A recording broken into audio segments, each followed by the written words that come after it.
I'm Bambi Francisco, and I'm speaking with Aidan Senkut. He's an angel investor, a very active angel investor here in Silicon Valley. We're continuing our discussion. Aidan, you were talking about some of the trends out there that you're seeing. What are they? So there are a couple different things. Obviously, there is this whole real-time phenomenon happening, and what I'm seeing there is the curve in terms of how long it takes to get traction has drastically shortened. So, for instance, I've just been involved in 2 deals, which I can't talk about publicly because they haven't been announced yet, but we've seen very small teams getting unbelievable traction very, very fast, even faster than some of these social networks. So there's definitely a trend of companies picking up users really, really fast. So that's been an exciting trend. If it's not a social network, what is it? What type of service are you referring to?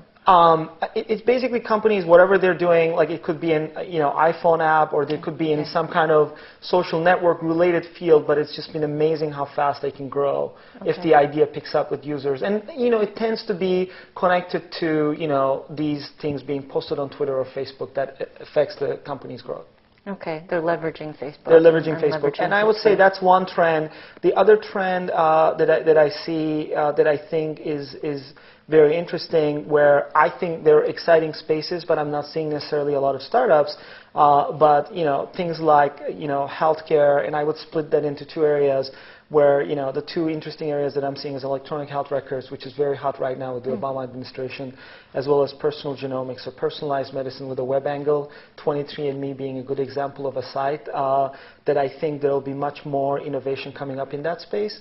I would say online education, in the sense that we have a huge labor force out there. A lot of them can't go back to school again, and for most of them, University of Phoenix tends to be one of the few options available. And I feel there is definitely, both in terms of our main education system, high school and college, as well as retraining, there's some great opportunities there in online education as well. What's overhyped? iPhone apps? It's hard to say, because I'm still seeing interesting iPhone apps that are getting huge traction and can make money really fast. Like I have one company, social gaming network, that launched this game, made $1 million in 6 weeks. So I don't think SGN. I don't think that space is exhausted yet. But I think this whole building apps on top of social networks, I definitely see that running out of steam, because there are a few interesting areas, like gaming on top of social networks has been really successful, but not many other verticals have been as exciting in terms of business potential. So I see those type of things kind of, I think, running out of steam. What about ad networks? Seem to be an ad network for everything. Yeah, I mean, there are plenty of ad networks, and I have to admit, I am actually investor in video ad networks, but that was a thesis that I had 3.5 years ago, where video was getting really hot, and I thought monetizing those videos are going to be really big. Today, there are so many different aspects of ad networks. There's ad networks that go after the long tail, ad networks that do behavioral targeting, and so on and so forth. I think differentiation in that space is very tough, and it's a brutal space. So all in all, I feel it's very tough to make money in that space. What do you think about a $1 billion valuation for Twitter? Again, it's hard to say, because Twitter has become such a household brand. And I think this tends to be the latest trend. I mean, Facebook has gotten a huge valuation a while back, again, without necessarily the revenue numbers backing that up.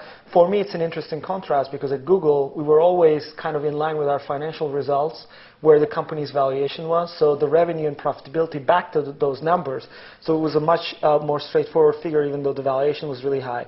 Whereas with Twitter, even though the revenue numbers are not quite there, obviously the biggest thing that they're going for is the fact that they become a household name for the most part, and they have huge growth.